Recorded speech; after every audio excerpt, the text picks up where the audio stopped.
মাই dear student আৰু এটা নতুন ভিডিঅ' লৈ মই তোমালোকক সকলোকে স্বাগতম জনাইছোঁ। ছাত্ৰ ছাত্ৰীসকল, আজিৰ ভিডিঅ'টোৰ পৰা আমি শিকিবলৈ গৈ আছোঁ লহাগু, যাক ইংৰাজীত কোৱা হয় LCM। তো LCM কেনেকৈ উলিয়াই সেইটো বিষয়ে আজি আমি শিকিবলৈ গৈ আছোঁ। ঠিক আছে, তো LCMৰ ফুল ফৰ্ম হৈছে লয়েষ্ট কমন মেথড। তোমালোকে চাব পাৰা, মই লিখি লৈছোঁ লহাগু আৰু ইংৰাজীত কোৱা হয় LCM আৰু ফুল ফৰ্ম হৈছে লয়েষ্ট কমন মেথড। ঠিক আছে, তো আমি জানিম কুৱেশ্যন হৈছে লহাগু বা LCM কেনেকৈ উলিয়ায় LCM বা লহাগু কেনেকৈ উলিয়ায়। একেটাই বস্তু, ইংলিছত LCM কয়, অসমীয়াত লহাগু বুলি কয়। ঠিক আছে, তো চোৱা, তলত দিয়া ধৰণে LCM উলিয়ায়। তো তলত মই এটা এক্সাম্পল লৈ লৈছোঁ, তো সেই এক্সাম্পলৰ জৰিয়তে আমি বুজিম আৰু শিকিম LCM কেনেকৈ উলিয়ায়। তো ঠিক আছে, তো চোৱা, সংখ্যাকেইটা দিয়া আছে 1200, 1600 আৰু 2000, 1200, 1600 আৰু 2000ৰ LCM ল'ব লাগে। তো কেনেকৈ ল'ম? তো প্ৰথমতে তোমালোকে কি কৰিবা, যিকেইটা সংখ্যা দিয়া আছে গোটেইকেইটা একেটা বক্সতে লিখি ল'বা, এটা ঘৰৰ ভিতৰতে লিখিবা। ঠিক আছে, তো কোনোবা এটা সংখ্যা, যিকোনো এটা, লাষ্টৰ সংখ্যাটো যদি যুগ্ম থাকে তেতিয়াহ'লে 2ৰে ভাগ দিবা। ঠিক আছে, তো ইয়াত চোৱা, 0 আছে, 0 আছে, 0 আছে, 0 থাকিলে 2ৰে হৰণ দিব পাৰি, ভাগ যায়। তো 1200ক যদি 2ৰে ভাগ কৰোঁ 600 হ'ব, 1600ক 800 হ'ব, 2000ক কিমান হ'ব, 1000 হ'ব। আকৌ 0 ওলাইছে এককৰ ঘৰত। ঠিক আছে, তেতিয়াহ'লে আকৌ 2ৰে ভাগ দিব পাৰি।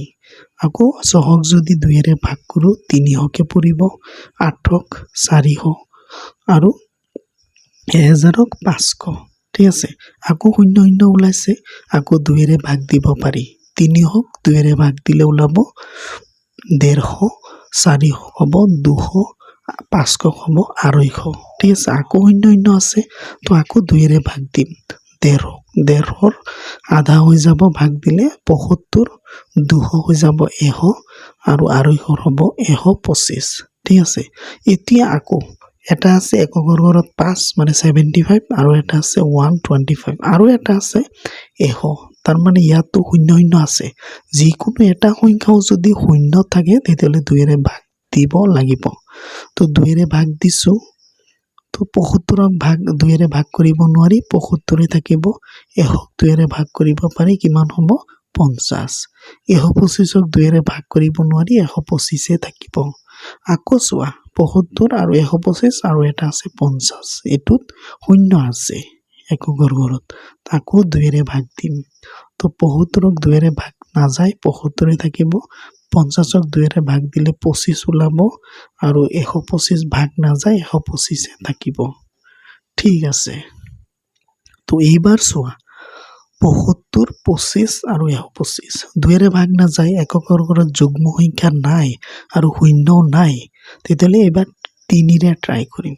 75ক 3 ভাগ কৰিব পাৰি, 3 ভাগ কৰিলে 25কে পৰে, 75ৰ 3 ভাগ 25 আৰু 25ক 3 ভাগ নাযায়, 25 থাকিব।